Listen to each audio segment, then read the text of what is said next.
অপরিচিতা, তুমি এসব কি বলছো? এটা কিভাবে সম্ভব? রাজ, জানো যখন রাস্তায় বের হই তখন কিছু পকেটে ছেলে বলে, এই যে ভাবি একা নাকি, আর কতদিন একা থাকবেন? আমরা কি দেখতে খারাপ? আমাদের দিয়ে কি চলবে? রাতে ফ্রি থাকলে বইলেন, আর কত রাত একা কাটাবো? রাজ, মানুষ এত খারাপ হয় কিভাবে? কত কষ্টে মেয়েটাকে নিয়ে বেঁচে আছি। রাজ, তাদের এমন কথা শুনে বাসায় এসে কাঁদতে হয়। মনে মনে বলি, আজ যদি রাফি থাকতো তাহলে কেউ এসব বলতে পারতো না। মেয়েটা না থাকলে হয়তো আত্মহত্যা করতাম। শুধু রাইসার জন্যই মানুষের এত বাজে কথা শুনেও বেঁচে থাকতে হয়।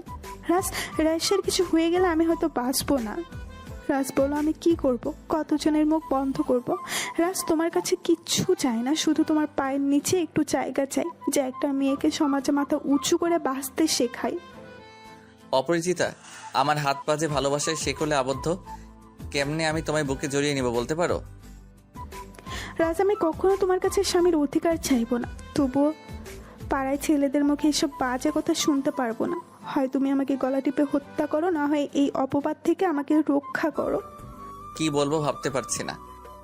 রাজ, তোমার উপর আমার বাঁচা মরা নির্ভর করছে। প্লিজ রাজ, তোমার পায়ের নিচে দাও না একটু জায়গা। জানো রাজ, পাড়ার ছেলেরা যখন সতীত্ব নিয়ে কথা বলে তখন নিজেকে শেষ করে দিতে ইচ্ছে করে। কথাটা বলে অপরিচিতা কেঁদে দিল। আমি বাকরুদ্ধ হয়ে অপরিচিতার কথা শুনছি। কি বলবো বুঝতে পারছি না। আল্লাহ কোন খেলায় ফেললে আমায়? কি করব আমি? বাবাই, বাবাই, তোমরা এখনো রেডি হওনি? কখন যাবে? মা, মা, তুমি কাঁদছো কেন? তুমি কাঁদলে আমিও কান্না করব। একদম কান্না করবো না। জন্মদিনে কেউ কাঁদে? বাবাই, তুমি মাকে একদম বকবে না। বাবাই, তুমি মমের চোখের পানি মুছে দাও। রাইসার কথা মতো অপরিচিতার কাছে যেতেই অপরিচিতা মাথাটা নামিয়ে নিল। যখনই অপরিচিতার চোখের পানি মুছে দিতে যাব, তখনই অপরিচিতা জড়িয়ে ধরে বলতে লাগলো, আমি শতবার কাঁদিতে রাজি যদি তুমি আমার চোখের পানি মুছে দাও। রাজ, কিছুই চাই না, সারা জীবন তোমার বুকের কোণে একটু জায়গা চাই। জানো রাজ, তোমার বুকে আমি আমার শান্তির নীড় খুঁজে পাই। তোমার হাতের স্পর্শটাও যে আমার পরম পাওয়া। ছোট বাচ্চা যেমন ভয় পেলে আঁকড়ে ধরে থাকে, এভাবে অপরিচিতা জড়িয়ে ধরে আছে। তার চোখের পানিতে বুকটা ভিজে যাচ্ছে। মনের ভেতর এক অজানা ধ্রুব ছায়া সৃষ্টি হচ্ছে। কিন্তু হঠাৎ কথার কথা মনে হতে বুকের ভিতর চিনচিনে ব্যথা করতে লাগলো। তাই অপরিচিতাকে বললাম, কি করছো, ছাড়ো আমায়। মম বাবাইকে জড়িয়ে ধরেছি। কি মজা, কি মজা। বাবাই, লেট হয়ে যাচ্ছে। তুমি না বলছো বাহিরে ডিনার করতে নিয়ে যাবে? কখন যাবে? রাইসার কথা শুনে অপরিচিতা বুক থেকে সরালাম। বুক থেকে সরাতেই দেখে অপরিচিতা মাথা নিচু করে আছে। লজ্জাবতীর মতো মুখটা লাল হয়ে আছে। আচ্ছা রাজ, তুমি ফ্রেশ হয়ে আসো। আমি ফ্রেশ হতে চলে গেলাম। ক্রিং ক্রিং ক্রিং করে মোবাইলটা বাজছে। বালিশ মুখ লুকিয়ে কান্না করতে করতে ফোনটা তুললো। কথা, সুইট হার্ট, তুমি কোথায়? প্লিজ তাড়াতাড়ি আসো, সন্ধ্যা 7টায় পার্টি। ও কথা মনে মনে ভাবলো, এই নর্দমার কিটের জন্য আমার কলিজার টুকরা রাজকে কষ্ট দিয়েছি। নর্দমার কিটটার একটা শাস্তি দেওয়া দরকার। এই মনে করে বলল, আচ্ছা তুমি সব কিছু রেডি করো, তোমার সব বন্ধুদের দাওয়াত করো, আমি যত সময়ে আসছি। ওকে মাই সুইট হার্ট। আচ্ছা সুইট হার্ট, রাখছি, পরে কথা হবে। যে ফোনটা রাখতেই কথা অপর্ণা নিশাতুল অবনীকে ফোন দিল। কিছুক্ষণ রিং হতেই, হ্যালো, কে? অবনী, আমি কথা, কেমন আছিস? হ্যাঁ কথা, এতদিন পর মনে পড়লো। না রে, একটু ব্যস্ত ছিলাম। তোর সাথে কথা আছে। তুই আর রিচি মামুনি রেডি হয়ে আলিশান হোটেলে আসবি 7টায়। কিসের জন্য? অপর্ণা প্লিজ আসবি, কেমন? ওকে, আসবো। আমার বান্ধবীটা তো খুশি। অনেক খুশি। কথা ফোনটা রেখে ফ্রেশ হয়ে ড্রেসিং টেবিলের কাছে এসে চোখে একটু কাজল লাগানোর জন্য ড্রেসিং টেবিলের লঙ্কার খুলতেই দেখে একজোড়া ঝুমকো, খুব সুন্দর। ঝুমকো জোড়া হাতে নিতেই বুকটা কেঁপে উঠল। নিজের অজান্তেই চোখ দিয়ে অশ্রু গড়িয়ে পড়ল, কারণ এই ঝুমকা জোড়া যে রাজ কথার জন্য কিনেছিল। কথার এখনো মনে আছে, একদিন রাজ অফিস থেকে ফেরার সময় 2টা বেলি ফুলের মালা সাথে একজোড়া কিনে আনায় কথার জন্য, কিন্তু কথা ড্রেসিংয়ের উপর বেলি ফুলের মালা পা দিয়ে পিষে ফেলে। কথা মনে মনে ভাবে, ফুল আর ঝুমকো হয়তো কথার মন ভোলানোর জন্য নিয়ে আসে, তাই ফুল পা দিয়ে পিষে ফেলে। রাজকে অনেক অপমান করে। কথায় কানে এখনো রাজের সেই কথাগুলো বাজছে। জানি কথা, তোমার চুলগুলো খুব সুন্দর। তোমায় খোপায় বেলি ফুলের মালা গুজের সাথে ঝুমকো জোড়া পরলে অনেক সুন্দর লাগবে, মনে হবে স্বপ্নের কোনো অপর্ষী। কথা ঝুমকো জোড়া বুকে নিয়ে বলতেছে, রাজ, আমি অনেক বড় অন্যায় করেছি তোমার ভালোবাসাকে অবহেলা করে। আমি কখনো জানতাম না তোমার ভালোবাসাটাই আমার বেঁচে থাকার অক্সিজেন। কথা ঝুমকো জোড়া পরে আয়নার দিকে তাকালো। সত্যি ঝুমকো জোড়া কানে পরাতে অনেক সুন্দর লাগছে। কথা চোখটা মুছে গাড়ি নিয়ে বের হলো। অপরিচিতা, তোমার হলো? আর একটু, প্রায় হয়ে গেছে। রাজ মনে মনে ভাবছে, মেয়েদের এই একটা সমস্যা, তাদের সাজুগুজু করতে ঘন্টার পর ঘন্টা চলে যায়। বাবাই চলো, আমাদের হয়ে গেছে। এদিকে অপরিচিতার দিকে তাকাতেই চোখের পলক ফেলতে পারছি না। হালকা করে পিঙ্ক কালারের শাড়ির সাথে খোলা চুলে বেলি ফুলের মালা, এক অজানা পারফিউম আসছে। চোখ দুটির দিকে তাকানো যাচ্ছে না। কাজল কালো চোখ দুটিতে কাজল দেওয়ায় আরো মায়াবী হয়ে উঠেছে। রাস, এভাবে চেয়ে থাকবে নাকি বের হবে? লেট হয়ে যাচ্ছে তো। চলো বলে রাইসাকে কোলে নিয়ে গাড়িতে উঠে ড্রাইভারকে গাড়ি ছাড়তে বললাম। গাড়ি চলছে আপন গতিতে। আমার পাশে অপরিচিতা বসেছে। কিছুক্ষণ পর পর আমার দিকে তাকাচ্ছে অপরিচিতা। আমার চোখ পড়তে চোখ নামিয়ে নিচ্ছে। এদিকে শেরপুর নিউ মার্কেট আসতেই গাড়ি জ্যামে পড়ে যায়। হঠাৎ দিকে অপরিচিতা ঘুমিয়ে গেছে। ঘুমের ভেতরে মাথাটা আমার কাঁধে রেখেছে। বাতাসে চুলগুলো চোখের ওপর এসে পড়েছে। খুব সুন্দর লাগছে, মনে হচ্ছে একটি ফুটন্ত গোলাপ। কিছুক্ষণ পর গাড়িতে হোটেলের সামনে এসে থামতেই অপরিচিতাকে ঘুম থেকে তুলে রাইসাকে নিয়ে হোটেলে ঢুকলাম। এদিকে খুব সুন্দর করে হোটেলে একটা রুম সাজানো, মনে হচ্ছে কারো পার্টি আছে। রুমের পাশ কেটে ওইটারকে ক্যান্ডেল লাইট ডিনারের জন্য সবকিছু রেডি করতে বললাম। বাবাই বাবাই, এইভাবে ডিনার করাকে কি বলে? মামুনি, এভাবে ডিনার করাকে ক্যান্ডেল লাইট ডিনার বলে। এদিকে জানালা দিয়ে মৃদু হাওয়া বইছে। চাঁদের আলোতে অপরিচিতা মনে হচ্ছে রং বদলাচ্ছে। অপরিচিতা রাইসা আর আমাকে খাইয়ে দিচ্ছে, আর আমি আর রাইসা অপরিচিতাকেও খাইয়ে দিচ্ছি। খাওয়া শেষ হলে বাবা বাবাই, চাঁদের আলোতে তারাগুলোকে দেখা যাচ্ছে না। বাবাই, ডাক্তার আঙ্কেল বলেছে আমি নাকি কিছুদিন পর তারা হয়ে যাব। বাবাই মম, আমি যদি তারা হয়ে যাই চাঁদের আলোর মাঝে, আমি কি মনে পড়বে তোমাদের? বাবাই, তোমরা যদি তখন আমাকে ভুলে যাও, আমার না খুব কষ্ট হবে। প্লিজ, তোমরা তখন আর ঝগড়া করো না। আমি কিন্তু তারা হয়ে ঠিক তোমাদের দেখব। আকাশ থেকে ডাকলে কি তোমরা শুনতে পাবে? এদিকে রাইসার এমন আধ্যাত্মিক কথা শুনে অপরিচিতার আর আমি দুজনই কেটে দিলাম। কি যেন মনে করে রাইসাকে কোলে নিতে যাব, তখন অপরিচিতাও রাইসাকে বুকে জড়িয়ে বলতে লাগলো, তোর কিছুই হবে না মা, তুই যে আমার বেঁচে থাকার একমাত্র অবলম্বন। এদিকে তাকিয়ে দেখি রাইসা আমার আর অপরিচিতার বুকে, দুজনের মাঝখানে রাইসা। নিজেদের অজান্তেই দুটি হাত এক হয়ে গেছে। অপরিচিতা, তুমি রাইসাকে নিয়ে গাড়িতে গিয়ে বসো, আমি হোটেলের বিলটা দিয়ে আসছি। আচ্ছা। তাড়াতাড়ি আসো বলে অপরিচিতা রাইসাকে নিয়ে গাড়িতে বসলো। আমি বিল দেওয়ার জন্য যখনই ক্যাশ কাউন্টারে যাব, তখনই হোটেলের যে রুমটাতে পার্টি হচ্ছে সেই রুম থেকে কথার ঘন্টা ভেসে আসছে। অনিচ্ছা সত্ত্বেও রুমের ভেতর যা শুনলাম তা মোটেই প্রস্তুত ছিলাম না। কথা বলতেছে, এই যে আপনারা যাকে দেখছেন, মিস্টার সুজীব, মুখোশের আড়ালে একজন রাস্কেল। মেয়েদের সাথে প্রেম করে তাদের জীবনটা নষ্ট করাই এর পেশা। একমাত্র এই নর্দমার কিটের জন্য আমি পবিত্র ভালোবাসাকে অবহেলা করেছি, আমার স্বামীকে কষ্ট দিয়েছি। জানি না কখনো সে আমাকে ক্ষমা করবে কিনা। Sweetheart, are you okay? হ্যাঁ আমি ঠিক আছি এখন। ঠিক তো তখন ছিলাম না, তোর মিথ্যা ভালোবাসার মোহে পড়ে রাজকে কতই না কষ্ট দিয়েছি। কি বলছো সুইটহার্ট? কি? এই বলে সজীব কথার গালে হাত রাখতে গেল। Don't touch me rascal. তোর মতো লুচ্চার, ইন্দুর, গন্ডার লজ্জা করে না? বউ রেখে অন্য মেয়ের সাথে প্রেমের নাটক করিস? ঘরে ফুটফুটে একটা রাজকন্যার মতো মেয়ে রেখে লুচ্চামি করতে লজ্জা করে না? এই বলে ঠাস ঠাস করে আরো 2টা থাপ্পড় দিল। রুমে পিনপিনে নীরবতা বিরাজ করছে। সবাই নিস্তব্ধ হয়ে কথার দিকে তাকিয়ে আছে। বলছো এইসব কথা? পাগল হয়ে গেলে নাকি? তুমি ভুল ভাবছো আমাকে। আমি বিয়ে করিনি, আমি শুধু তোমায় ভালোবাসি। ছি, লজ্জা করে না? নর্দমার কিট, বউ রেখে রাজকন্যার মতো একটা মেয়ে রেখে এমন মিথ্যা কথা বলতে। অপর্ণা, রিচি, মামনিকে নিয়ে ভেতরে আয়। বাইরে থেকে কে যেন রুমে ঢুকছে। সবাই দরজার দিকে তাকিয়ে আছে। ঠক ঠক শব্দ করে ছোট্ট রাজকন্যার মতো মেয়ে মায়ের সাথে হোটেল রুমে আসতেই সজীব ভ্রু কুচকে তাকালো অপর্ণার দিকে। সজীব খানিকটা বিস্মিত হয়ে বলেই ফেললো, অপর্ণা, তোমরা এখানে? অপর্ণা কিছু বলতে যাবে, তখনই কথা বলতে লাগলো, ছিনতে পেরেছেন তাহলে? অপর্ণাকেও তো আপনার টাকার লোভেই বিয়ে করেছেন। অপর্ণাকেও তো আপনি টাকার লোভেই বিয়ে করেছেন। লজ্জা করে না তোর? তুইও তো একটা মায়ের গর্ভেই জন্ম নিয়েছিস। এখনো সময় আছে, নিজেকে শুধরে নে। আর কখনো তোর মতো লুচ্চাকে যেন আমার সামনে না দেখি। জানি না রাজ আমায় ক্ষমা করবে কিনা, তবু আমার শাম্ভীর সাথে কাটানো সেই স্মৃতিগুলো নিয়েই বাকিটা জীবন কাটিয়ে দিব। যতদিন বেঁচে থাকবো ততদিন আমার স্বামীর জন্য আল্লাহর কাছে দোয়া করে যাব, যার বুকেই থাকুক সে যেন ভালো থাকে।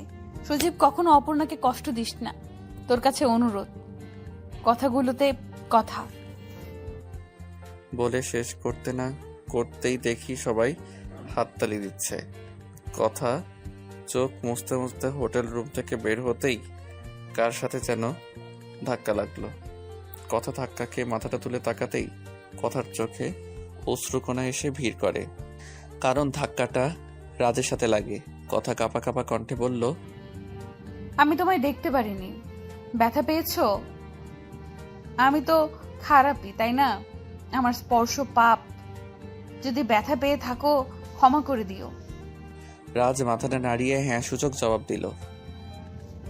রাজ, তোমার স্মৃতিগুলো আমায় প্রতিনিয়ত কষ্ট দিচ্ছে। আমি এক মুহূর্তের জন্য শান্তিতে থাকতে পারছি না। তুমি যাওয়ার পর একটা রাতও শান্তিতে ঘুমাতে পারিনি দুটি আঁখি এক করতে। আমার প্রতিটা নিঃশ্বাস শুধু তোমার নাম জপে। তোমাকে ছাড়া আমি মরেই যাব। আমি আর পারছি না। তুমি আমায় গলা টিপে হত্যা করো, নয়তো তোমার পায়ের নিচে একটু জায়গা দাও। আমি কখনো তোমার কাছে স্ত্রীর অধিকার চাইবো না। চাকরানি করে হলেও তোমার ঘরে একটু ঠাঁই দাও। তুমি অপরিচিতাকে বিয়ে করো, আমি কিছুই বলবো না, তাও তোমার থেকে দূরে সরিয়ে দিও না। কথার এমন কথা শুনে মনে হচ্ছে কলিজার টুকরাকে বুকে জড়িয়ে নেই, কিন্তু না, একটা এতিম ছোট লোক কখনো কথার যোগ্য না। কথার দিকে চেয়ে দেখি কাঁদছে, তাই ভাবলাম এখানে থাকলে নিজেকে ঠিক রাখতে পারবো না। তাই যেই পিছনে ফিরতে যাব ঠিক তখনই দেখি অপরিচিতা আর রাইসাকে কোলে নিয়ে অপরিচিতাকে বললাম, চলো গাড়িতে। আর তোমরা কেন আসছো? তোমাদের না গাড়িতে বসতে বলেছিলাম? রাজ, তোমার লেট হচ্ছিল তাই। আচ্ছা চলো। এদিকে গাড়িতে উঠতে সময় পিছন দিকে তাকাতেই বুকটা কেঁপে উঠল। কথা এখনো দাঁড়িয়ে কাঁদছে। অনিচ্ছা সত্ত্বেও গাড়িতে উঠলাম। চোখের কোণে অশ্রুকণা এসে ভিড় করছে। মনে মনে ভাবছি, কথার সাথে এমনটা করা কি ঠিক হচ্ছে? বাসায় আসতে দেখি ফোনটা ক্রিং ক্রিং করে বাজছে। তাই ফোনটা তুলেতেই নেই। দোস্ত, পাখিকে আমাদের বাসায় নিয়ে এসে পড়েছি। পাখির তো কেউ নেই। পাখি তোকে ফোন দিয়ে বলতে বলল। আচ্ছা দোস্ত, পাখি তোর কাছে নিরাপদ থাকবে, আর মা তো আছেই। মায়ের পাখিকে নিয়ে যেতে বলছে। আর শোন রাজ, মা তোকে আসতে বলেছে, কতদিন তোকে দেখে না। আচ্ছা দোস্ত, আসবো। মাকে বলিস পায়েস রান্না করতে। আচ্ছা, ওকে এখন রাখি। রিসান, রাজকে বলেছো? বলছি। ও ভালো। রিসান বাসায় গিয়ে দরজা লক করতেই রিসানের মা দরজা খুলে পাখিকে দেখেই বলতে লাগলো, রিশান, আমি তোর কেউ না, তুই পারলি না জানিয়ে বিয়ে করে নিয়ে আসতে? আমি কি মরে গেছি? মা কি সব বলছো? তোর বাবা মারা যাওয়ার পর কত কষ্ট করে তোকে লেখাপড়া করে মানুষের মতো মানুষ করেছি, এই মূল্য এভাবে দিলি? মা আমি বিয়ে করিনি। এই মেয়ে কি? মা বলতে দিবে তো ওকে? এর আগেই তুমি কি সব বলছো? বল। ভেতরে আসবো না, এখানেই থাকবো? আয় বাবা, ভেতরে আয়। মা এই হচ্ছে পাখি, আমাদের পাশের বাসায় থাকতো। ও মা, পাখিকে কই পাইলি? আর পাখি মা, তোর মাথায় ব্যান্ডেজ কেন? রিশান, তোর কি হয়েছে বাবা? তোর হাতেও ব্যান্ডেজ। আল্লাহ, আর বাবাটার কি হয়েছে? রিশান, বাবা বলিস না কেন, কি হয়েছে? মা অ্যাক্সিডেন্ট হয়েছিল ছোট্ট একটা। মা চিন্তা করো না, তোমার দোয়াতে কিছুই হয়নি। পাখি, মা কাঁদছে কেন? আন্টি, আমার মা তো আগেই মারা গিয়েছে, আর কিছুদিন আগে বাবাটাও মারা গিয়েছে। কে বলেছে তোর মা মরে গিয়েছে? আমি না তোর মা, আমি কি মরে গেছি? পাখি মা মা বলে রিশানের মাকে জড়িয়ে ধরছে। আজ পাখির অনেক শান্তি লাগছে। অনেকদিন পর মাকে ডেকে আত্মাটা শান্ত করলো। রিশান চেয়ে চেয়ে দেখছে আর ভাবছে, পাখি যদি সারা জীবন এই বাড়িতে থাকে তাহলে কতই না ভালো হতো। এদিকে রাজের ঘুম আসছে না, চোখ বন্ধ করলো, কথার মুখটা ভেসে উঠছে। রাজ মনে মনে ভাবছে কথা কি এখনো রাস্তায় দাঁড়িয়ে আছে। এই কথা ভেবে মামা মামিকে সবকিছু বলল। রাজ, বাবা তুমি যা করছো ঠিকই করছো, আমরা সবটাই জেনেছি। তোমাকে অনুরোধ করার মতো কিছুই নেই। আর হ্যাঁ বাবা, আমরা যাচ্ছি দেখি অপরিচিতা এখনো রাস্তা কিনা। মামা একটা অনুরোধ করব। করো। হ্যাঁ করো বাবা। মামা কথাকে আপনাদের বাসায় নিয়ে যাবেন, একা একা ফ্ল্যাটে থাকে। আচ্ছা বাবা, অবশ্যই, তুমি এই সব নিয়ে আর চিন্তা করো না। আর আমাদের মেয়ের ব্যবহারের জন্য ক্ষমা চেয়ে নিচ্ছি। তোমার সাথে যা হয়েছে তা ঠিক হয়নি। আমরা জেনে শুনে তোমার জীবনটাকে নরকে ঠেলে দিয়েছি। কি বলছেন মামা? আপনারা আমার বাবা মায়ের মতো, ক্ষমা চেয়ে ছেলেকে ছোট করবেন না। সত্যি বাবা, তুমি একটা হীরের টুকরো ছেলে। আমার মেয়েটাকে তোমার চিনতে ভুল করেছে। আচ্ছা বাবা, দেখি কথা বাসায় নাই, ওইখানেই আছে, ওই বলে ফোনটা রেখে দেয়। রাজের ঘুম আসছে না, তাই তাড়াহুড়ো করে গাড়ি নিয়ে বের হয়ে হোটেলের কাছে যেতেই দেখি হোটেলের বাহিরে একটা মেয়ে ছোট শিশুর মতো হাঁটু গেড়ে বসে আছে। গাড়ি থেকে নেমে এক পা দুপা করে কাছে যাওয়ার আগেই আষাঢ়ের আকাশ গর্জন দিয়ে ভারী বর্ষণ নামলো। বৃষ্টির সাথেই হিম হিম বাতাস শরীরকে নাড়া দিচ্ছে। কথার চেয়ে একটু দূরেই দাঁড়িয়ে আছি।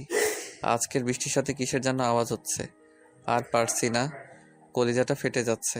চোখ দিয়ে রক্তের মতো অশ্রু বেরোতে লাগলো। বৃষ্টির পানির সাথে চোখের পানি মিশে যাচ্ছে, আর পারছি না। হঠাৎ মামা আর মামি গাড়ি নিয়ে কথার কাছে যেতেই, বাবা, আমি আর বাঁচতে চাই না। যে জীবনে আমার স্বামীকে পাবো না, এই জীবন রেখে লাভ কি? কথা মা, আমার পাগলামি করিস না, বাসায় চল। বাবা, আমাকে কষ্ট পেতে চাও? যতটা কষ্ট আমার স্বামীকে দিয়েছি তার থেকেও বেশি কষ্ট পেতে চাই। আল্লাহ যেন আমায় তার থেকেও বেশি কষ্ট দেয়। এদিকে এইসব বলতে বলতে কথা সেন্সলেস হয়ে যায়। কথাকে মামা মামি বাসায় নিয়ে আসার মতো কথায় সেন্স ফিরতে রাজ বলে কেঁদে দিয়ে তার মাকে জড়িয়ে ধরে, বাবা মা আমাকে কোথায় নিয়ে যাচ্ছ? মা, আমাদের বাসায়। মা, গাড়ি ঘোরাও, তোমাদের সাথে যেতে পারবো না। আমার স্বামীর সাথে বিয়ের পর যে ফ্ল্যাটে ছিলাম ওই ফ্ল্যাটেই থাকতে চাই। আমার স্বামীর স্মৃতিগুলো নিয়েই বাঁচতে চাই। এই বলে রুমে গিয়ে দরজা লাগিয়ে রাজের শার্ট শরীরের সাথে জড়িয়ে ধরে কান্না করতে লাগলো। এদিকে ভিজে কাপড়ে বাসায় আসতে দেখি আমার রুমের লাইট জ্বালানো। ড্রেস চেঞ্জ করে রুমে ঢুকতেই শুনি অপরিচিতা কান্না করছে আর রাইসাকে বোঝাচ্ছে। মামুনি, তোমার বাবা তোমার জন্য আইসক্রিম আনতে গিয়েছে, তুমি ঘুমিয়ে পড়ো, তোমার বাবা এসে পড়বে। না মামুনি, আমার আইসক্রিম চাই না, আমি খেলনা চাই না, বাবাইকে এনে দাও। বাবাইকে তুমি কি বকা দিছো? তুমি পচা, আমার বাবাই ভালো। মম, বাবাইকে এনে দাও, বাবাইকে ছাড়া বাঁচবো না।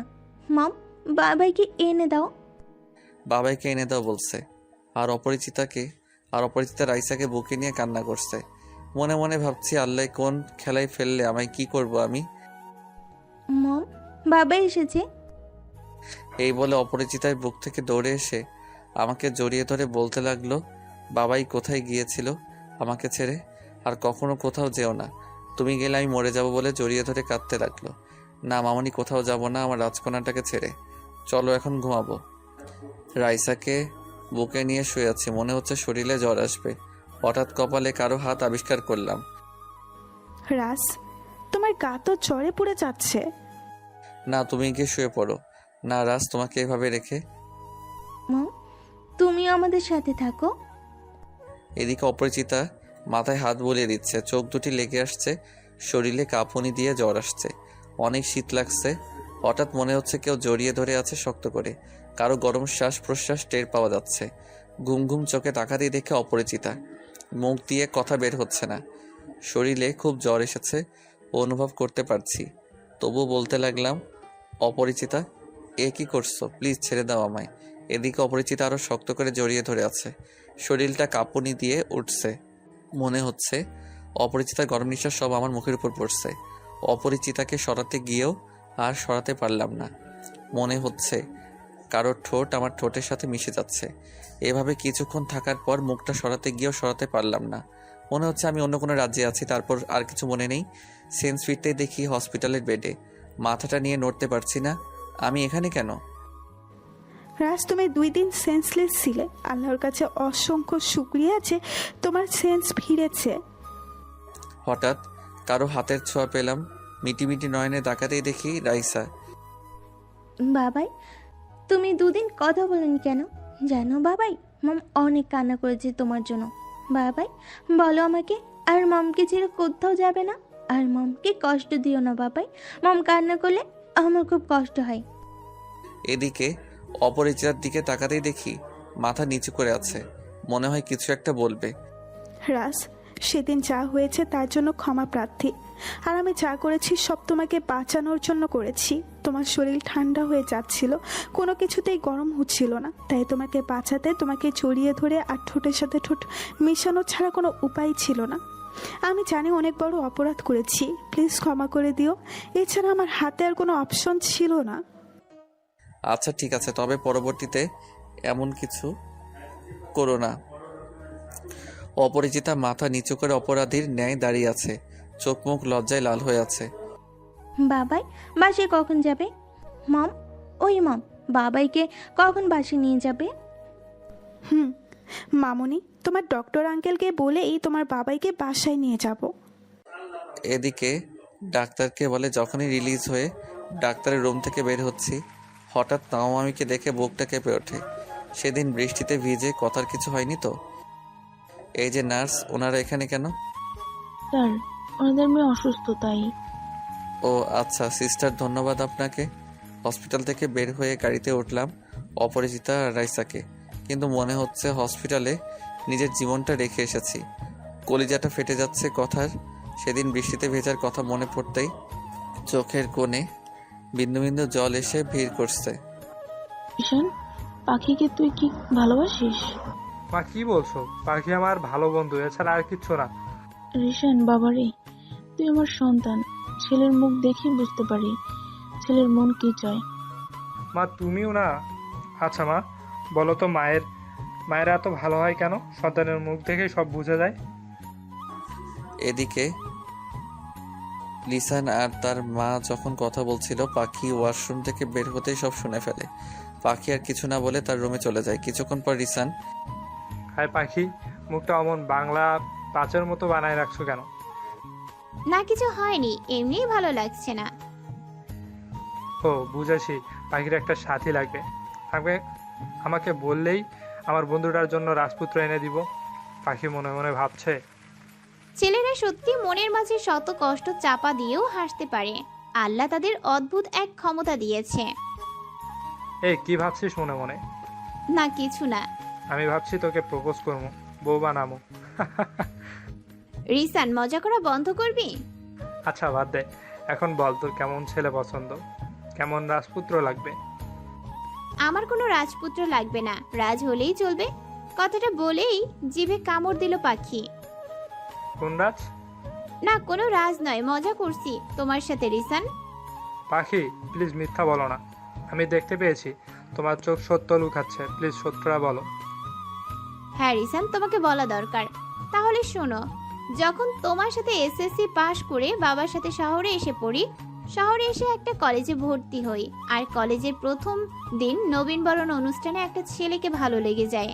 তারপর বন্ধুত্ব কখন যে তাকে নিজের থেকে বেশি ভালোবেসে ফেলি তা নিজেই জানতাম না। অনেক ভালোবাসতাম তাকে। সত্যি বলতে তার সব কিছুই ভালো লাগতো। প্রতি রাতেই তাকে নিয়ে অজস্র স্বপ্ন দেখতাম। স্বপ্নের রাজকুমার ছিল সে। নিজের হৃদয়ের সবটুকু ভালোবাসা দিয়ে ভালোবেসেছিলাম তাকে। তারপর কি হলো বলো? আমি এতটা ভালোবাসার পরও রাজ আমাকে কখনো ভালোবাসেনি। সে আমাকে বন্ধু ছাড়া কখনো কিছুই ভাবেনি। রাজের সব ভালোবাসা ছিল কথা আপুর জন্য, আর আমার ভালোবাসা কথা আপুর প্রতি রাজের ভালোবাসার কাছে অতি নগণ্য। সবাই চায় তাদের ভালোবাসার মানুষটা যার বুকেই থাকুক, কিন্তু রাজকে কথা আপু কষ্ট ছাড়া কিছু দেয়নি। জানো রিসান, শুধু প্রতিদিন ঘুম থেকে ওঠার পর রাজকে দেখার জন্য বাড়ির সামনে বাসা নিয়েছিলাম। ওর হাসি খুশি মুখটাই আমার সারাদিন ভালো থাকার কারণ ছিল। পরে একদিন শুনি যে রাজ কথা আপুর সুখের জন্য নিজের ভালোবাসাকে বিসর্জন দিয়ে কথা আপুকে ডিভোর্স দিয়েছে। সেদিন নিজের অজান্তেই কেঁদে ফেলেছিলাম। ভাবছিলাম আমার ভালোবাসা দিয়ে রাজের কষ্ট মুছে দিব, কিন্তু আমার ভাগ্য যে এতটাই খারাপ, রাজের জীবনে অপরিচিতা ম্যাডাম আসে, সাথে একটা রাজকন্যা যে কিনা অল্প দিনের মেহমান। কি সুন্দর করে রাজকে বাবাই বাবাই বলে ডাকে। তার ডাক শুনে যে কারোর মন ভরে যাবে। তাই আর ভালোবাসার দাবি নিয়ে দাঁড়ায়নি রাজের সামনে। কেড়ে নিতে চাইনি এক মেয়ের শেষ ভরসাটুকু। ছিনিয়ে নিতে পারেনি এক নিষ্পাপ শিশুর মুখ থেকে বাবা ডাক কেড়ে নিতে। জীবনের চেয়েও বেশি ভালোবাসতাম যাকে, তার থেকে দূরে সরে আসি। ভাবছি বাকিটা জীবন তার স্মৃতিটুকুই আঁকড়ে ধরে বেঁচে থাকবো। এই কথাগুলো বলেই থেমে গেল পাখি। তার চোখ দিয়ে নীরবে অশ্রু ঝরছে। রিসান পাখির চোখের জল মুছে দেওয়াতে পাখি অনেকটা অবাক হলো। কথাগুলো বলতে গিয়ে কেঁদে ফেললো কথা। রিসান আসছিল তার মনের কথা পাখিকে বলতে, কিন্তু এখন যে চোখের পানি ঝরানো ছাড়া কোনো উপায় নেই। পাখি যে তাকে বন্ধু ভাবে, এখন যদি তার ভালোবাসার কথা বলে তাহলে বন্ধুত্বটাও নষ্ট হবে। এতদিন পর ভালোবাসার মানুষকে বন্ধু হিসেবে পেয়েছে, তাতেই অনেক। আচ্ছা পাখি, প্লিজ কান্না করো না। আল্লাহ যা করে তা ভালোর জন্যই করেন। এখন ঘুমাও, ভালো লাগবে। ঠিক আছে। বলে পাখি শুয়ে পড়ল। রিসান মাথায় হাত বুলিয়ে দিচ্ছে। পাখির কাছে রিসানের স্পর্শ কেমন কেমন লাগছে। সরিয়ে দিতে চেয়েও কেন জানি সরাতে মন চাচ্ছে না। মাথায় হাত বুলিয়ে দিতে দিতে পাখি ঘুমিয়ে যায়। রিসান পলকিন নয়নে তাকিয়ে আছে পাখির দিকে, আর মনে মনে ভাবছে ঘুমালে মানুষকে এতটা সুন্দর লাগে তা হয়তো জানা ছিল না। এদিকে চাঁদের আলোতে পাখির মুখে যেন মায়াবী আভা বের হচ্ছে। রিসানের খুব করে মন চাচ্ছে পাখির কপালে ভালোবাসার স্পর্শ এঁকে দিতে, কিন্তু না, তা সম্ভব নয়। এগুলো ভাবতে ভাবতে কখন যে ঘুমিয়ে গেছে রিসান ভাবতেই পারিনি। সকালে পাখি চোখ খুলতেই দেখে রিসান পাখির বুকে শুয়ে আছে। পাখির মেজাজ 420 হয়ে গেছে, রাগ মাথায় চলে গেছে। রিসানকে সে ভালো ভাবতো, আর রিসানকে বুক থেকে সরাতে চাচ্ছে, কিন্তু পাখিকে রিসান আরো শক্ত করে জড়িয়ে ধরে আছে। পাখি খানিকটা বিরক্ত হয়ে রিসান, ওই রিসান। রিসান কিছুটা বিড়বিড় করে বলছে, পাখি শুনতে পারছে না। পাখি অনেকটা রিসানের কথা শুনতেই অনেকটা অবাক হলো। রিসান বলছে, পাখি তোমায় ভালোবাসি, বড্ড ভালোবাসি। পাখি রিসানের মুখে ভালোবাসার কথা শুনে বিস্মিত হলো। রাগ করতে চেয়েও কেন জানি রাগ করতে পারলো না। ওই রিসান, ওঠো, মা এসে পড়বে। রিসান, কি করছো এসব? এদিকে রিসান পাখিকে আরো শক্ত করে জড়িয়ে ধরে আছে ঘুমের ঘরে। পাখি অনেকটা বিরক্তি নিয়ে রিসানকে ধাক্কা দেয়। রিসানকে ধাক্কা দিতেই রিসান বিছানার নিচে পড়ে যায়। ওই কোন শালারে ধাক্কা দিল? আমি ধাক্কা দিয়েছি। রিসানের ঘুম কাটলেই রাতের কথা মনে পড়ে। পাখি সরি, ঘুমের ঘরে তোমাকে কোলবালিশ মনে করে। আমাকে কি তোমার কোলবালিশ মনে হয়? অনেকটা রাগী লুক নিয়ে সত্যি বলবো, বলো। তুমি না কোলবালিশের চেয়েও নরম। মনে হয় সারা জীবন জড়িয়ে ধরে থাকি। কথাটা বলে জিভায় কামড় দিল রিসান, আর মনে মনে ভাবছে কি বলতে গিয়ে কি বলে ফেললো। রিসান, তোমাকে আমি ভালো বন্ধু মনে করি। এমন কিছু করো না তোমার প্রতি বন্ধুত্বের বিশ্বাসটা উঠে যায়। আর হ্যাঁ, আন্টিকে বলে আজই বাসা থেকে চলে যাব। রিসান মনে মনে ভাবছে সে অনেক বড় অন্যায় করে ফেলেছে। তাই পাখিকে বলল, জানো পাখি, ছোটবেলা থেকে কোলবালিশ বুকে নিয়ে ঘুমানো অভ্যাস, কিন্তু কাল তোমার মাথায় হাত বলিয়ে দিতে গিয়ে কখন যে ঘুমিয়ে গেছি মনে নেই। প্লিজ তুমি ভুল বুঝো না। তুমি ভুল বুঝলে নিজেকে ক্ষমা করতে পারবো না। পাখি রিসানের এমন কথা শুনে অনেকটা নিজের রাগকে কন্ট্রোল করলো। এই কি রিসান কান ধরে দাঁড়িয়ে আছে কেন? এই রিসান কান ধরে দাঁড়িয়ে আছো কেন? আমি যে অপরাধ করেছি তাই কান ধরে দাঁড়িয়ে আছি। বলো, তুমি ক্ষমা করছো আমায়? পাখি রিসানের এমন ছেলে মানুষই দেখে হেসে দিল। আচ্ছা যাও, এবারের মতো ক্ষমা করলাম। সত্যি? সত্যি। যাও, ফ্রেশ হও, আমিও হব। রাজের ঘুম ভাঙতেই দেখে মোবাইলে 33টা মিস কল। তাই নাম্বারটা দেখে অনেকটা বিস্মিত হয়, কারণ মামা মামি এতবার ফোন দিয়েছে। কথার কিছু হলো না তো, তাই দেরি না করে মামা মামিকে ফোন দিতেই 2বার ফোন দেওয়ার পর ওপাশ থেকে কে যেন ফোনটা রিসিভ করলো। হ্যালো রাজ, বাবা একটু হসপিটালে আসবা? মামা কি হয়েছে? আমার কথাই তো কিছু হয়নি। অনিচ্ছা সত্ত্বেও বলে ফেললাম। বাবা, রাজ তুমি আসো, পরে বলছি। সকালে ব্রেকফাস্ট না করে শার্টটা গায়ে দিয়ে বের হতেই আমার একটু তাড়া আছে। রাস্তায় করে নিব বলে গাড়ি নিয়ে বের হলাম। গাড়ি ড্রাইভ করছি আর মনে মনে ভাবছি কথার তো কিছু হলো না। আবার ভাবতে ভাবতে হসপিটালে এসে পৌঁছাই। বাবা, রাজ আসতো? আমার মেয়েটা 2 দিন ধরে খাবার তো দূরের কথা, একটু পানিও খাচ্ছে না। এমনিতেই অসুস্থ, হসপিটালে আছে, তার উপর কিছুই খাচ্ছে না। বাবা, কথাকে তোমার মেনে নিতে হবে না। আমি জানি কথা যা করছে তা ঠিক করে নেই। কোনো বাঙালি মেয়ে তার স্বামীর সাথে এমন ব্যবহার হয়তো আজ পর্যন্ত কেউ করেনি। স্বামীর পায়ের নিচে স্ত্রীর বেহেশত, তা আমি জানি বাবা। আমার মেয়ের জন্য বাবা, আমি তোমার কাছে ক্ষমা চাচ্ছি, ক্ষমা করে দাও। ওকে হাজার হলেও মেয়ে তো, ওর কষ্ট আমি আর দেখতে পাচ্ছি না। না খেয়ে আমার মেয়েটা হয়তো মারা যাবে। বাবা হয়ে মেয়ের মৃত্যু দেখতে পারবো না, তার আগেই যেন। মামা কি বলছেন এইসব? আমি বাবা মাকে হারিয়ে নতুন বাবা মাকে পেয়েছিলাম। কখনো মা বাবার অভাব বুঝতে দাওনি, কখনো কষ্ট দাওনি, কখনো অন্যের ছেলে ভাবনি। আর বাবা হয়ে কোনো বাবা ছেলের কাছে ক্ষমা চাইতে পারে না। আমাকে আর ছোট করবেন না। আপনি যা বলবেন তাই করব। বাবা বলেন কি করতে হবে আমার? নিজের জীবনটা যদি চান তাও আপনার পায়ের কাছে সঁপে দিব। বাবা, জীবন দিতে হবে না, কারণ পৃথিবীর সবচেয়ে ভারী জিনিস হচ্ছে সন্তানের লাশ। তাই বাবা মা মরার কথা বলো না। রাজ বাবা, তোমাকে আমি জোর করব না, তুমি কথাকে গ্রহণ করো। তবে যেভাবে হোক আমার মেয়েটাকে কিছু খাওয়াইও। আমার মেয়েটা বাকে বাঁচাও, আমার মেয়েটা না খেয়ে খেয়ে মারা যাবে। আচ্ছা বাবা, আপনি চিন্তা করবেন না, সব ঠিক হয়ে যাবে।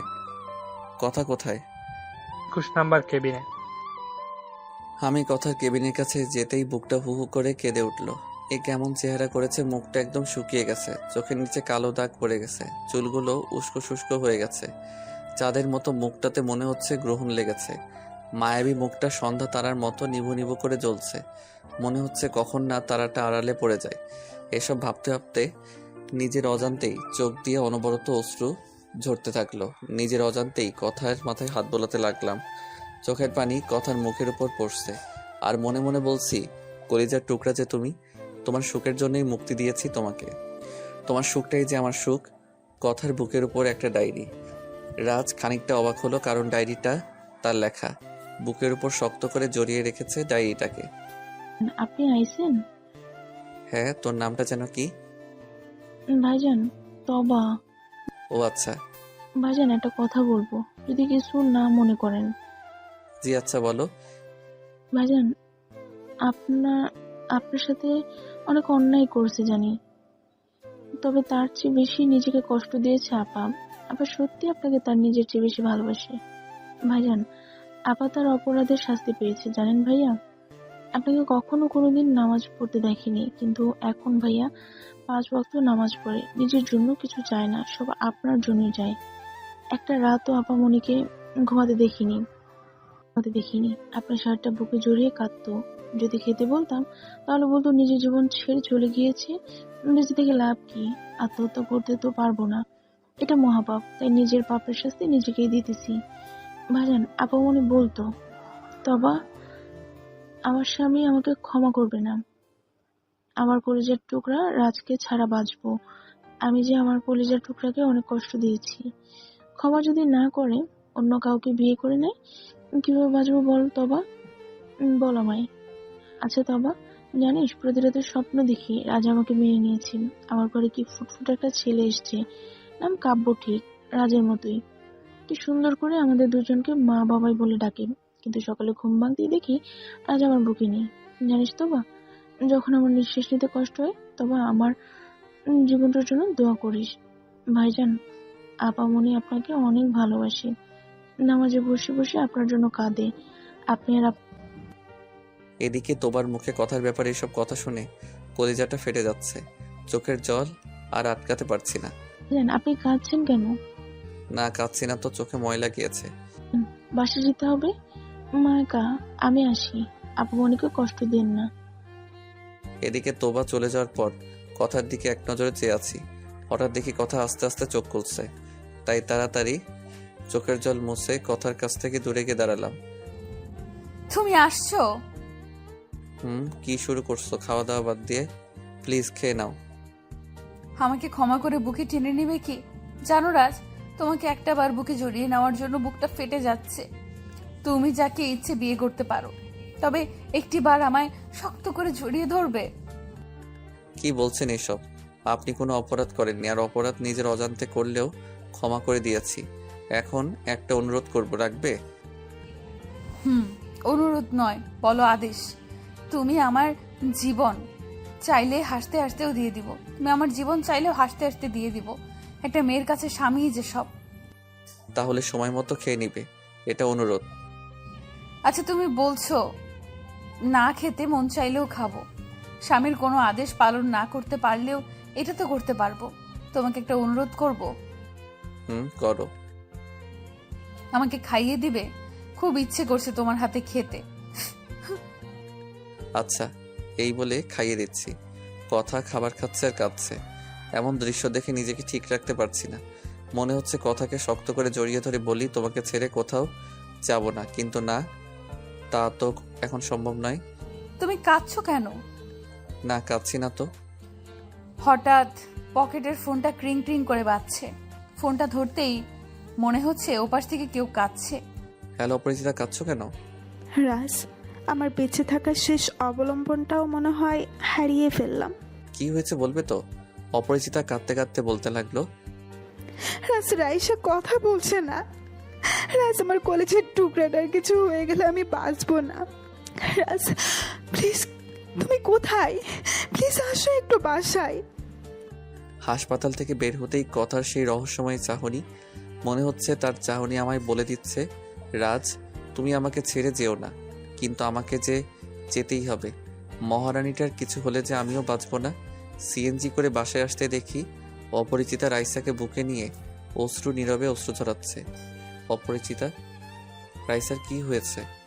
অপরিচিতা কিছু বলছে না, শুধু চোখ দিয়ে অশ্রু ফেলছে। রাইসাকে শক্ত করে জড়িয়ে ধরে আছে। এই অপরিচিতা, প্লিজ কথা বলো না। প্লিজ কথা বলো, প্লিজ। কথা বলছো না কেন? অপরিচিতা কোনো কথা বলছে না। রাইসাকে বুকে নিয়ে অশ্রু ঝরাচ্ছে আর করুণ দৃষ্টিতে তাকিয়ে আছে। রাইসার দিকে তাকাতেই, বাবাই, বাবাই, আমার কিছু হয়নি, আমি সম্পূর্ণ সুস্থ। আচ্ছা বাবাই, তোমাকে না কাঁদলে অনেক বাজে দেখায়। বাবাই প্লিজ কেঁদো না। বাবাই একটু হাসো তো, দেখি আমার বাবাইকে। আচ্ছা বাবাই, আমি যদি হারিয়ে যাই একদম কাঁদবে না, তখন তো বলতে পারবে না বাবাই। ওই বাবাই আর কাঁদো না, কাঁদলে তোমায় বড্ড খারাপ লাগে। আচ্ছা বাবাই, আমি যদি আর কখনো এভাবে কথা না বলি, মারা যাই? না, আমার মহারানী এমন কথা আর কখনোই বলবে না। কিন্তু রাইসা তো কথা বলছে না। রাইসা তো সেন্সলেস হয়ে আছে। যা ভাবলাম সব কল্পনা ভাবতেই বুকটাতে কাল বৈশাখী ঝড় বয়ে গেল। একটা অ্যাম্বুলেন্সকে ফোন দিয়ে রাইসা আর অপরিচিতাকে নিয়ে হসপিটালের ইমার্জেন্সি বিভাগে ভর্তি করলাম। এখন আমি ইমার্জেন্সি বিভাগের বাহিরে বসে আছি। মনের মাঝে এক অজানা ঝড় বয়ে যাচ্ছে। হঠাৎ মিস্টার রাজ, মা মেয়ে দুজনেই অবস্থায় সংকোচনজনক, দুজনের বাঁচার চান্স 50-50। ডাক্তার, কি হয়েছে বলবেন তো? শোনেন মিস্টার রাজ, মিসেস অপরাজিতা মেন্টালিটি শক খেয়েছে, তার ভালোবাসার মানুষের কাছ থেকে কষ্ট পেয়েছে। আচ্ছা মিস্টার রাজ, মিসেস অপরিচিতা কি কাউকে ভালোবাসে? পেশেন্টের যে অবস্থা তাতে মনে হচ্ছে পেশেন্ট কাউকে নিশ্চয়ই ভালোবাসতো। শুধু ভালোই বাসতো না, তাকে ভেবেই দিনরাত পার করতো। পাশাপাশি মেয়েটার অসুস্থতা তার উপর তীব্র মানসিক প্রভাব ফেলেছে, তাই ব্রেনের 60% হ্যামারেজ হয়ে গেছে। যদি পারেন পেশেন্ট যাকে ভালোবাসে তাকে বলেন পেশেন্টের যেন কোনো প্রকার কষ্ট না দেয়। ভালোবাসার মাধ্যমে সম্পূর্ণ সুস্থও হতে পারে। আর যদি ছোট মেয়েটা মারা যায় আর যাকে ভালোবাসে সে না ভালোবেসে পেশেন্টকে, তাহলে পেশেন্টের বড্ড উন্মাদ হয়ে যাবে, মারা যেতে পারে। আচ্ছা ডাক্তার, রাইসার কি হবে? বাঁচবে তো? বাঁচা মরার মালিক সব উপরওয়ালার হাতে। এখানে আমরা শুধু চেষ্টা করতে পারি। মিস্টার রাজ, ছোট মেয়েটা লাস্ট পর্যায়ে আছে, এখনো কিডনি ম্যানেজ করা হয়নি। 72 ঘন্টার মধ্যে কিডনি প্রতিস্থাপন করা না গেলে বাঁচানো যাবে না ছোট বাচ্চাকে। আরেকটা কথা যে কিভাবে বলি, তবে বলতেই হবে, ছোট মেয়েটার যে পরিস্থিতি আছে সেখানে দেশের কেউ কিডনি প্রতিস্থাপন করার সাহস পাচ্ছে না। অপারেশন এর সাকসেসের সম্ভাবনা 80%। মিস্টার রাজ, 24 ঘন্টার মাঝে কিডনি সংগ্রহ করে বিদেশে যেতে হবে। ডাক্তার, কিডনি নিয়ে চিন্তা করবেন না প্লিজ। ডাক্তার, বিদেশ যাওয়ার ব্যবস্থা করেন। মিস্টার রাজ, কে কিডনি দিবে তাকে ডাকেন, তার সাথে কিছু কথা বলার ছিল। আর এই গ্রুপে ব্লাড সবার সাথে পাওয়া যায় না। কিডনিটা আমি দিব। হোয়াট? এটা কোনোভাবেই পসিবল না মিস্টার কেন পসিবল নয়? রাজ।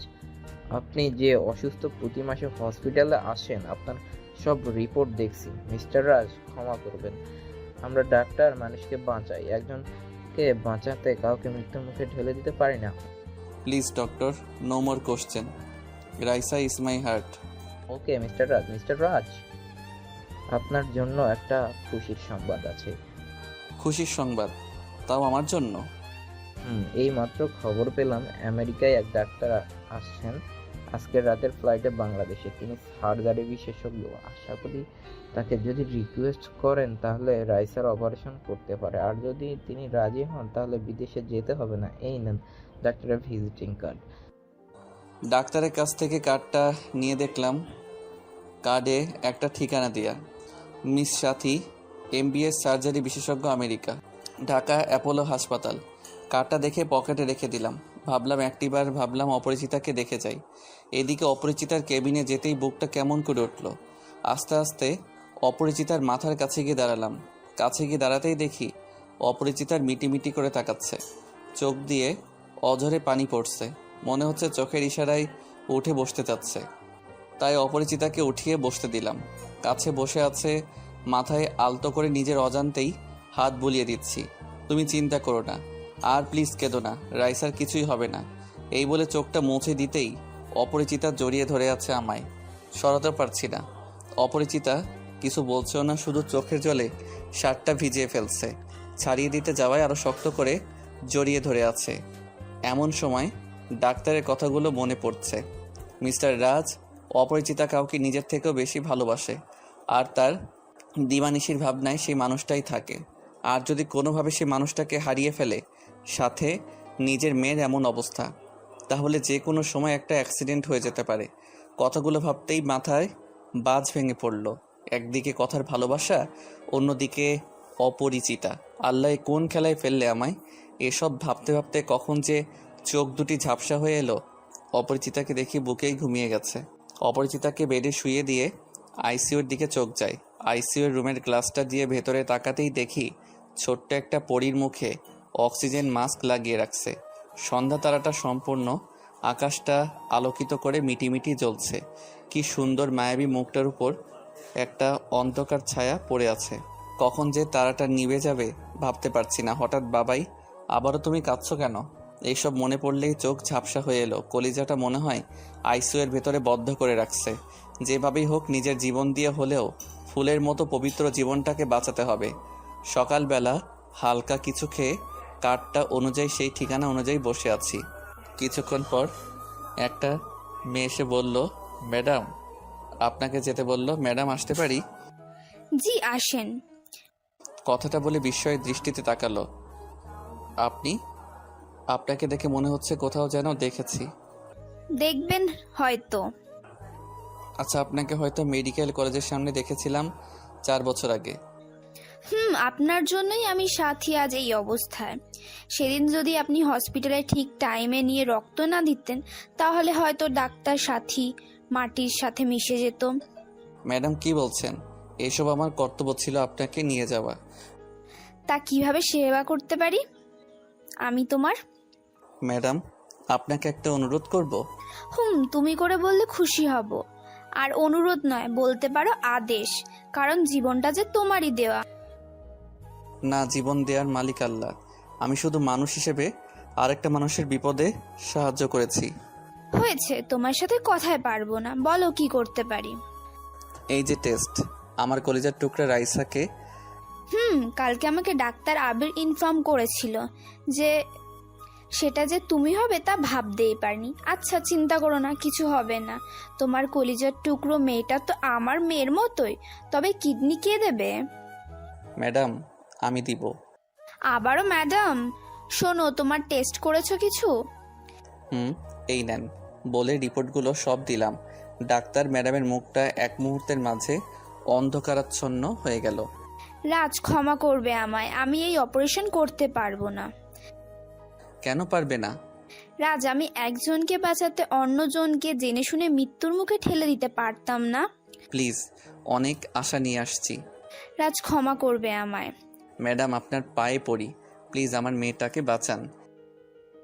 রাজ, কি করছো? আমি জীবনে অনেক মানুষ দেখেছি তোমার মতো ফেরেশতা সমতুল্য।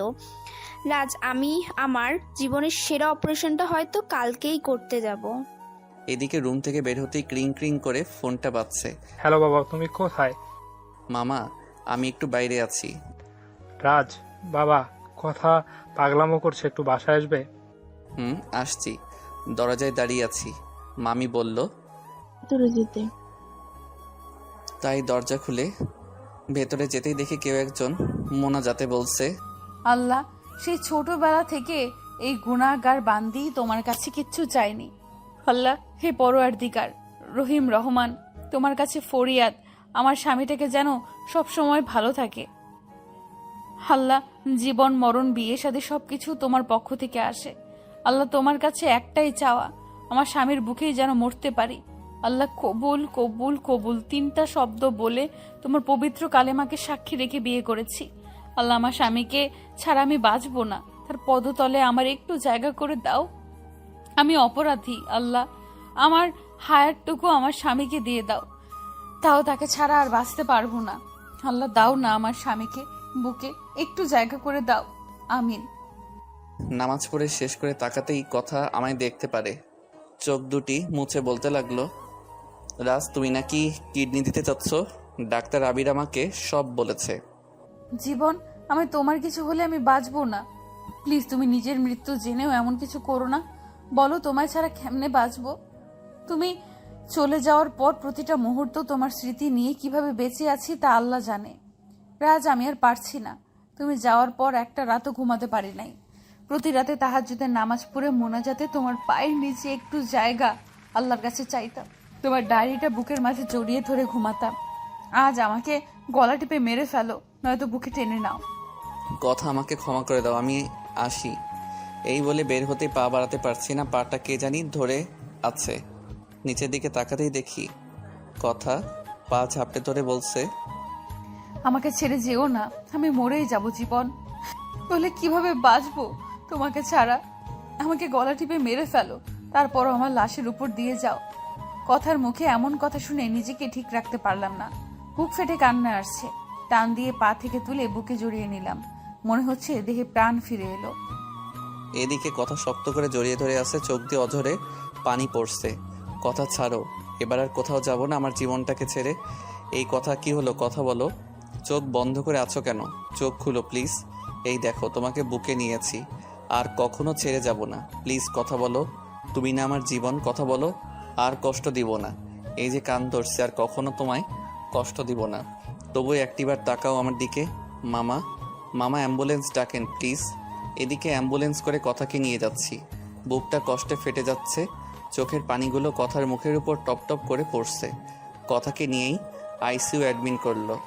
বাহিরে বসে আছি, শৈশবের স্মৃতিগুলো চোখের সামনে ভেসে উঠছে স্কুল ফাঁকি দিয়ে বৃষ্টিতে ভিজে কদম ফুল পাড়া, ছোটবেলায় বউ জামাই খেলা, সব কিছু যেন স্মৃতিপথে ভেসে উঠছে।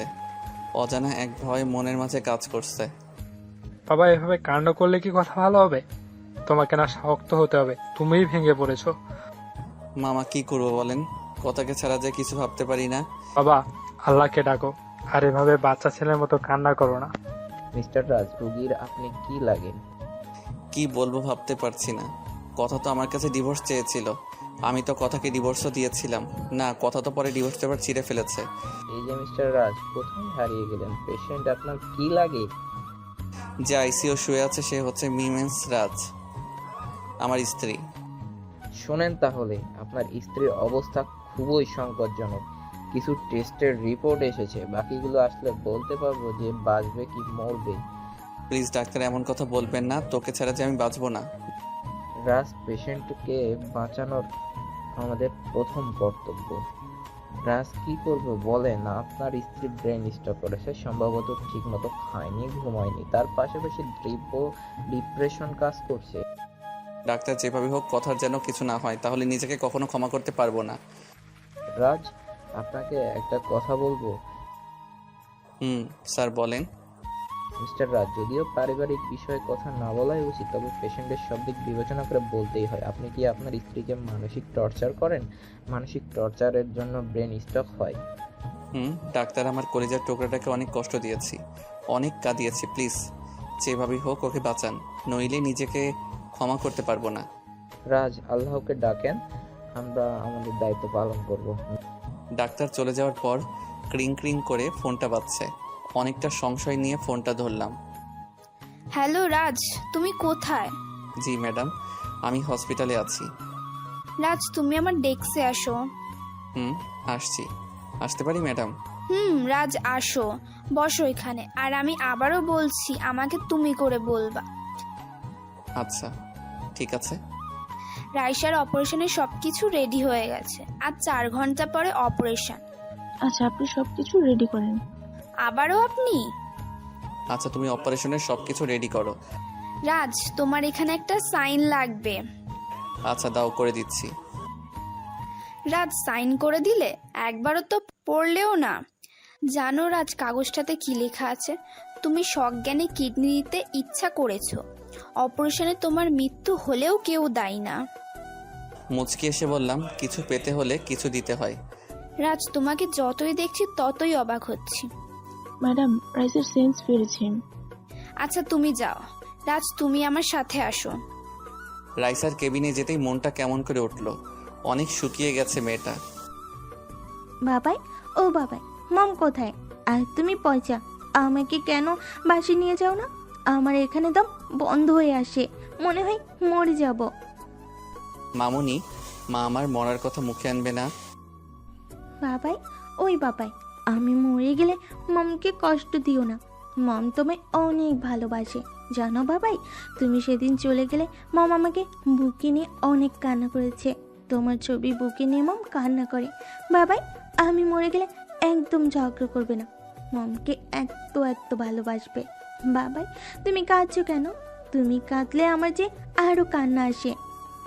একবার হাসো তো বাবাই, হাসো না। বাবাই, আমার না তোমাকে আর মমকে যে কোথাও যেতে মন চায় না। আমি বাঁচতে চাই বাবা, আমার না খুব কষ্ট হচ্ছে। আমাকে শক্ত করে জড়িয়ে ধরো, আমার না কষ্ট হচ্ছে যে বাবাই। বাবাই, কপালে একটা পাপ্পি দিবা? মহারানী পচা কথা বলে না, তোমার কিছুই হবে না। এই বলে ছোট রাজকন্যাকে বুকে জড়িয়ে নিলাম। চোখের পানি বাধা মানছে না। কপালে একটা পাপ্পি দিতেই বাবাই, আবারও তুমি কাঁদছো? এই দেখো আমি ভালো হয়ে গেছি, এবার তো হাসো তো একটু। এই বলে রাইসা আবার সেন্সলেস হয়ে যায়। ডাক্তার ডাক্তার, আমার রাইসা কথা বলছে না। ম্যাডাম, আপনি কাঁদতেছেন কেন? নাও, এমনি অপারেশনের জন্য রেডি করো, হারি আপ। চোখের সামনে মেয়েটাকে বুক থেকে ছিনিয়ে নিয়ে যাচ্ছে। অপারেশন বেডে মনে হচ্ছে কলিজাটা বের হয়ে যাচ্ছে। রাত, শক্ত হও। বলে সাথী বের হয়ে গেল। কথা বলার শক্তি হারিয়ে ফেলেছি। এদিকে রাইসার কেবিন থেকে বের হয়ে অপরিচিতার কেবিনে গেলাম। আমি যেতেই মিটিমিটি করে তাকালো। কেমন আছো তুমি? অপরিচিতা ফ্যাল ফ্যাল করে আমার মুখের দিকে তাকিয়ে আছে, কিছু বলতে চাচ্ছে মনে হচ্ছে। অপরিচিতা, তোমার রাইসার আর অপারেশন দোয়া করো ওর জন্য, অপারেশন যেন সাকসেসফুল হয়। আমার কথাগুলো শুনে শুধু অপরিচিতার চোখ দিয়ে পানি পড়ছে। নিজের অজান্তেই চোখের পানি মুছে দিতে গেলাম। অপরিচিতা আমার হাতগুলো তার মুখে চেপে ধরল, বিড়বিড় করে কি যেন বলছে আর চোখের পানি ফেলছে। হঠাৎ মনে পড়লো রাইসার কথাগুলো। বাবাই, আমি চলে গেলে মমের সাথে ঝগড়া করবে না জানো বাবাই। মম তোমাকে অনেক ভালোবাসে, তোমার জন্য মম কান্না করে বাবাই। মম তোমার ছবি বুকে নিয়ে কাঁদে বাবাই। মমকে কখনো কষ্ট দিও না। এসব কানে এসে বাড়ি খাচ্ছে। কি করবো আল্লাহ, একদিকে আমার স্ত্রীর মৃত্যুর সাথে পাঞ্জা লড়ছে, অন্যদিকে মৃত্যু পথযাত্রী এক ছোট বাচ্চার আর্তনাদ। কি করব, মাথা কাজ করছে না। কথা বাজবে তো, সব কিছু কেমন জানি মাথার উপর দিয়ে যাচ্ছে। পাখি, আজ রিসানের কাপড় চোপড় গোছাতে গিয়ে আলমারিতে একটা ডায়েরি দেখতে পাই। কারো পার্সোনাল ডায়েরি পড়া কি ঠিক হবে? এসব ভাবতে ভাবতে ডায়েরির প্রথম পাতা উল্টাতেই দেখি পাখির ছবি। পাখি অবাক হয়ে যায়। আজ থেকে 7 বছর আগে রিসান স্কুলের একটি অনুষ্ঠানে তুলেছিল। এসব ভাবতে ভাবতেই ডায়েরির দ্বিতীয় পাতা উল্টাতেই পাখি লেখাগুলো দেখে অবাক হয়। প্রিয়তম মেশু, আজ বৈশাখের প্রথম দিন। বৈশাখ যেমন নতুন বছরের সূচনা করে, তেমনি আজ তোমার সাথে বন্ধুত্ব করে নিজের জীবনে আরেকটি অধ্যায় শুভ সূচনা করলাম। পাখির হঠাৎ মনে পড়ে যায় বৈশাখের প্রথম দিনে সে নীল শাড়ি পরে স্কুলে যায়, আর সেই দিনই রিসানের সাথে পরিচয়, তা থেকে বন্ধুত্ব। তার পরের পাতা বের হতেই কথা মুগ্ধ নয়নে লেখাগুলো পড়ছে। জানো পাখি, আমি তোমাকে হয়তো ভালোবেসে ফেলেছি। তোমাকে একদিন না দেখলে নিজেকে ঠিক রাখতে পারি না। মনটা যেন কেমন কেমন করে। চোখে নিজের পৃথিবীটা দেখেছি, জেনেছি নিজেকে তোমারই আবেশে। কত যে লিখেছি কবিতা, আমি যে সারাটা জীবন ভর কখনো বুঝিনি তোমার মাঝেই ঘুমিয়ে রয়েছে পর। কখনো লিখিনি তেমন কবিতা, বুঝিনি তাহার রূপ আমার ভিতরে লুকিয়ে। সে যেন তোমাকেই বলে চুপ, যেভাবে বলিব সেভাবেই চলিব। সারাটা দুনিয়া থাক, ওদিকে তোমার সারাটা জীবন রসাতলে চাই যাক। যদিও তোমাকে হাসায় কাদায় এমন রসিকজন আত্মার সাথে জড়িয়ে রয়েছে, নামটি তাহার মন। শুনো না কখনো তোমার আদেশ, যদি বা মানুষ হও, তোমার কাছে যে বিবেক রয়েছে তার দুয়ারে যাও। জানো পাখি, যেদিন তুমি আমাকে না বলে চলে যাও, তখন সেদিন আমার স্বপ্নগুলো সব এলোমেলো হয়ে যায়। সর্বপ্রথম সেদিন কান্না করেছিলাম। জানো, প্রতিটা মোনাজাতেই তোমাকে যাইতাম। খুব স্বপ্ন দেখতাম তোমাকে নিয়ে, যে আমাদের ছোট্ট একটা সংসার হবে। তারপর একদিন তোমার সাথে বাসে দেখা। সেদিন মনে হয়েছিল সারা পৃথিবীর সব সুখ যেন আমার চোখের সামনে। কিন্তু যখনই তোমাকে আমার ভালোবাসার কথা বলতে যাব, ঠিক তখনই শুনি তুমি রাজকে ভালোবাসো। নিজের ভালোবাসাকে সেদিন বুকের মাঝে চাপা দিয়ে বলেছিলাম তোমায়, সত্যি তোমায় পছন্দ আছে। সেদিনের পর থেকে একটা রাতও ঘুমাতে পারিনি। ভেবেছি আর জীবনে কাউকে ভালোবাসবো না। তোমার সাথে কাটানোর স্মৃতিগুলো বুকে নিয়েই বাকি জীবনটা পার করে দিব। বড্ড ভালোবাসি যে তোমায়। পাখি রিসানের ডায়েরিটা পড়তে পড়তে একসময় চোখ দুটি ঝাপসা হয়ে যায়। পাখি ভাবতে লাগলো, আমি তো রাজকে ভালোবাসি, কিন্তু সবার ভালোবাসা তো পূর্ণতা পায় না। আমি না হয় রিসানের মাঝেই রাজকে খুঁজে নিব। রাজের রক্ত যে রিসানের শরীরেও বইছে। ডায়েরিটা রেখে পাখি শাওয়ার নিতে যায়। এদিকে রিসান ঘুম থেকে উঠে বিকেলে ফ্রেশ হওয়ার জন্য ওয়াশরুমের দরজা ধাক্কা দিতেই করে পাখি চিৎকার দিল। রিসান তার দুহাত দিয়ে চোখ ঢেকে ফেললো। পাখি এখনো করছে। ঈশান, কি হলো দেখ তো। মা, দেখা যাবে না। ঈশান, দেখা যাবে না মানে? আচ্ছা, আমি যাচ্ছি। মা, তোমার আসতে হবে না, আমি দেখছি। পাখি এদিকে দরজাটা লাগিয়ে, রিসেন্ট কিছু দেখোনি তো? কেমনে দেখবো, চোখ তো বন্ধ হাত দিয়ে। আচ্ছা চোখ খুলো, কিছু দেখেছো? তোমার টাওয়াল পেছানো। কি? তোকে সত্যি ভালো মনে করেছিলাম, বিয়ের আগে সব দেখে নিলি। আল্লাহ, আমার বিয়ে হবে না, আমি কি করব? এই বলে পাখি রিসানকে ধাক্কা দিয়ে বের করে দেয়। রিসান মনে মনে ভাবছে, নিজেই দেখতে বলে আবার নিজে লুচু বলে। মেয়েদের মনে যে কি আছে, যা হবার হয়েছে। ফ্রিতে সিনেমা দেখা হয়েছে। পাখি শাওয়ার নিয়ে নীল শাড়ি পরে বের হচ্ছে। অন্যান্য দিনের তুলনায় আজ পাখিকে অনেক সুইট আর মায়াবী লাগছে। ওই লুচু, কি দেখো অমন করে? পরি দেখি, পরি। ও আচ্ছা, দেখো তাহলে। কেমনে দেখবো? আগের মতো টাওয়াল পরে আসো। যা বদমাইশ, আমার বুঝি লজ্জা করে না? এদিকে রাত 10টা বাজতে আর 1.5 মিনিট আছে। আমি এশার নামাজ পড়ে 2 রাকাত নফল নামাজ পড়ে আল্লাহর কাছে 2টি হাত উঠিয়ে বলতে লাগলাম, হে পরম দয়ালু রহমানুর রহিম, আজ একটা ফুলের মতো পবিত্র শিশুর অপারেশন। আল্লাহ, অপারেশন যেন সাকসেস হয়, তার সাথে আমার কলিজার টুকরা কথা যেন সুস্থ হয়ে যায়। আল্লাহ, জানি না বাঁচবো কি মরবো, হয়তো আজকের পর কখনো পৃথিবীর আলো দেখা হবে না। তুমি আমার স্ত্রীটাকে তোমার রহমতের নিচে জায়গা দিও। এতিম তো ছোটবেলা থেকে নিজের জন্য কি চাইবো বলো, আমার জন্য শুধু তোমাকে চাইলাম। অপরিচিতা যেন রাইসাকে নিয়ে বাঁচতে পারে। যদি আমাকে পছন্দ হয় তোমার করে নিয়ে কোনো আপত্তি নেই। এতিমের একটাই অনুরোধ, আমার জীবনের বদলে তোমার কাছে 3টি মানুষের মুখে হাসি চাই। আমিন। ঘড়িতে তাকিয়ে দেখি রাত 9টা। চোখ মুছে কথার কেবিনে গেলাম। কথার দিকে তাকাতে বুক ফেটে কান্না আসছে। জানি না আজকের পর হয়তো এই চাঁদ মুখটা আর দেখা হবে না, শুনতে পারবো না। আমাকে তোমার বুকে একটু জায়গা দাও। চোখ দুটি দিয়ে অবিরাম বৃষ্টির ফোঁটা পড়ছে, মনের মাঝখানটা অজানা ঝড়ে তুলপাল হয়ে যাচ্ছে। কথার মাথার কাছে বসে মাথায় হাত বুলিয়ে দিচ্ছি।